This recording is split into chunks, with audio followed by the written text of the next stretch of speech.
Hadrian is definitely a narcissist. He's a bad person. My least favorite of the series so far.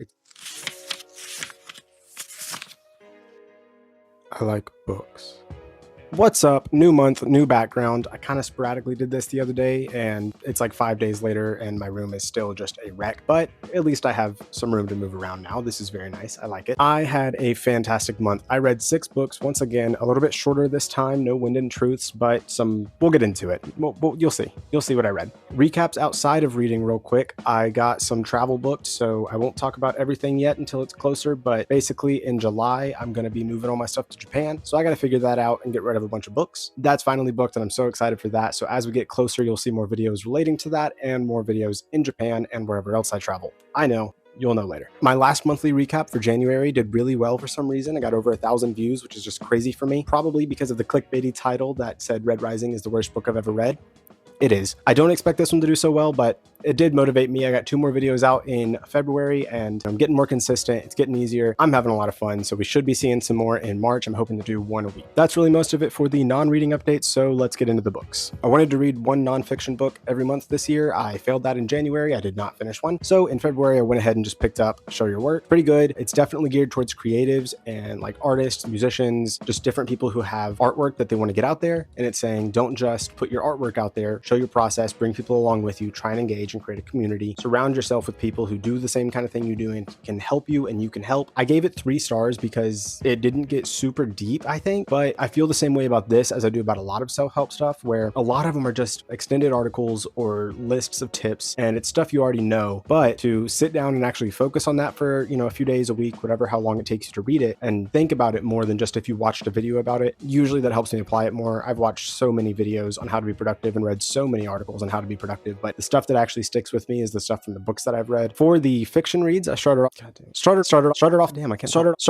the month with Dungeon Anarchist Cookbook by Matt Dinniman. It's definitely my least favorite of the series so far. It's good, but I think that the setting just hurts it a lot. You're on different trains for the entire book, and he says in the beginning, you don't have to know where all the lines go and keep up with everything. So the setting doesn't matter, and it's going to be largely the same throughout, because even when you're on different trains, you're still on a train. It was a cool idea, and it was executed well, I think, but just not in a way that was interesting to me or for this series. It's still getting a 3.5, but I was a little let down. I've heard a lot about how the 4th one goes. Well, I don't want to say it in case I wouldn't consider it spoilery. Anyway, I've heard a bit about the 4th one, and I am still excited to get into this, but I am pausing Dungeon Crawler Carl for a book. I am not, dissuaded at all by book 3 being a little bit lower of a rating. It's still a great book. It's still a great series. I just need to pause because since I'm moving later on this year, I'm going to save these books for later when I could use an easy audiobook read, flying, moving, all that jazz. Second book I picked up this month was Empire of Silence by Christopher Ruochhio. This is book 1 in the Sun Eater saga. This is a fantastically written sci-fi debut novel by Chris here. He's a super nice dude. I met him at Dragonsteel last year. I had not read his book. I had tried it like 2 years ago, and it was just too smart for me. I told him that. He signed the copy I had, and I was like, all right, if I'm going to meet the dude and get a signed copy, I got to read the book. So I started it, and it's fantastic. It's so good. The pitch for this that he gives is, what if Anakin had to become Darth Vader to save the world, or for, whatever reason, like that was the better of the options. It's definitely a prologue or like prequel book almost. There's not, there's a lot of setup, and in the end is kind of when we're like, okay, now let's go get the series started. Even with that, I feel like he found a way to make it entertaining. Coming of age, like, okay, let's set up this character, tell you about, who he is, what he's gone through, and how we get him to where he is in book 2. Hadrian is definitely a narcissist. The way I read the book changed a lot when I realized like 60% of the way through, oh, Hadrian's a narcissist. I'm not supposed to like him. Because I was like, man, I love this story. I love the setting. I love the writing. Don't care about this character. I do not care about him. And then I was like, oh, not supposed to. He's a bad person. He's a narcissist. He's so full of himself. But it's really entertaining to get a view inside his head, and I love it. I'm so excited to go on with this series. I'm really hoping I can get to book 2 this month. We'll talk about that in a little bit. This was a 4 out of 5 for sure. It would be higher because I judge based on vibes and enjoyment. It lulled a little bit like halfway through, and then I think it picked back up. Don't know why that happened. Great book though, 4 out of 5. I am excited to keep going, and I will let you know what I think of the next ones.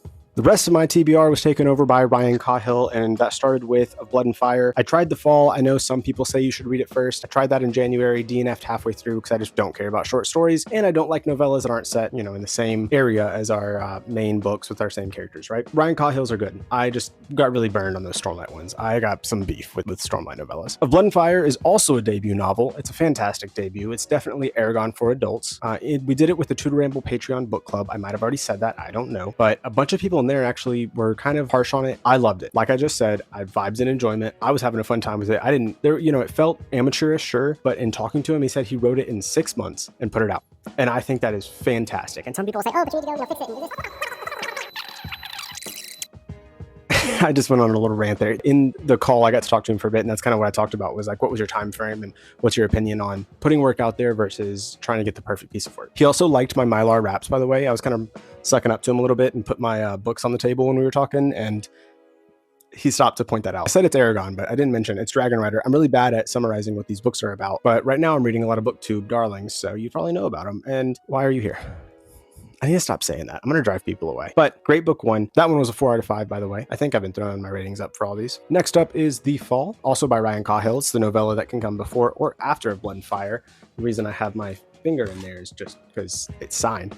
Got that today. I rated that one kind of lower. I gave it a 3-star. Part of that is I'm just not a big fan of short stories.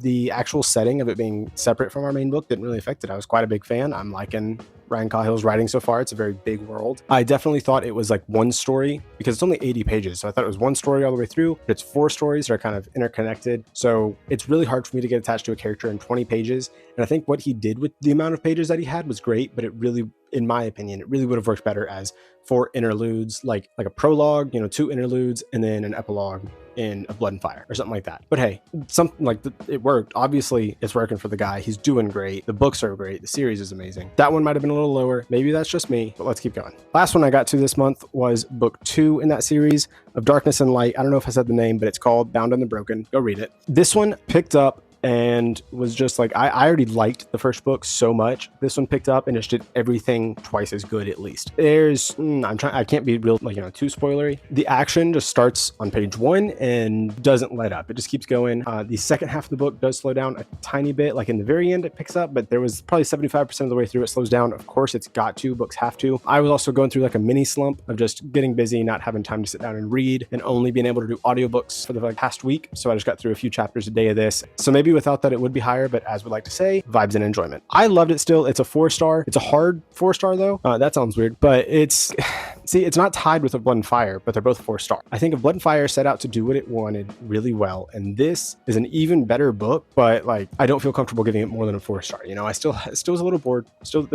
He expands the world a lot. In book 1, we've got one main POV. We have some other POVs, right? Like 80% of the book probably is from one POV. In this, it feels like 30%, 20% of the book is from his POV. Probably exaggerating, but we just get introduced to so many new characters and POVs, and every one of them has their own little group too. And a lot of them are like,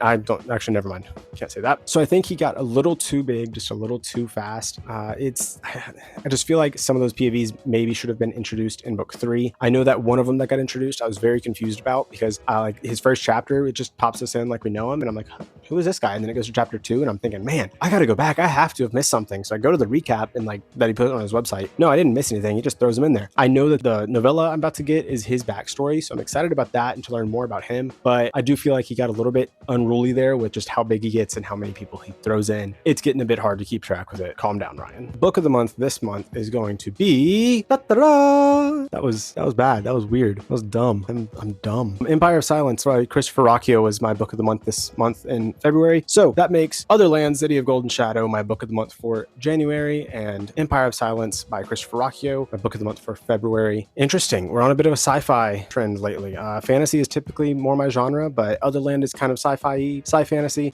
This one is also kind of sci-fantasy, which is, so they bridge the gap. They're both like the same. They're very different. This one's in space. That one's not. Very, very different, but kind of funny. I forgot to tell you why I was even trying to plow through this series. It's because I should soon get an electronic arc for book 4 in the series, which comes out at the end of this month. And I'm very excited about that. And I was thinking, okay, we're going to finish it up and even try and read book 4 before it comes out. Don't think that's going to happen because I do get burnt out easily. Plus, book 3 is large and book 4 is bigger, and there are 2 novellas in between.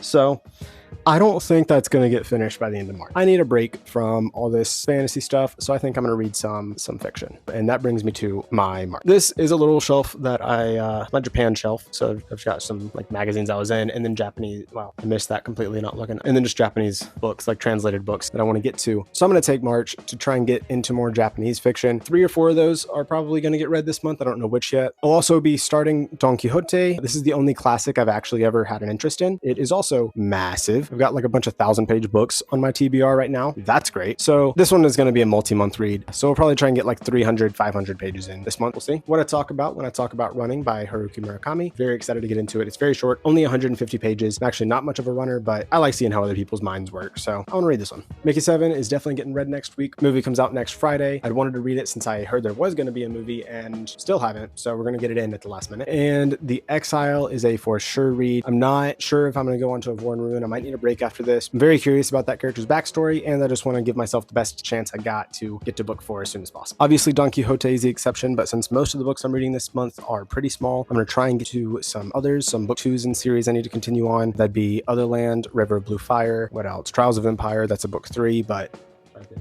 on my little pen and edges shelf. And Sun Eater book 2, definitely. Don't know if I said that. I'll throw up anything else that I forget about, but definitely got some series to continue, and I'm not sure where I'm going to go because I'm such a mood reader. So these are my definites, at least for getting started, and then we'll see where I'm at in a month. Use the comments to tell me why I'm wrong about all the books. Tell me what I should read next month and why everything I picked is terrible, and what did you read this month and why everything that you picked is right. Love ya.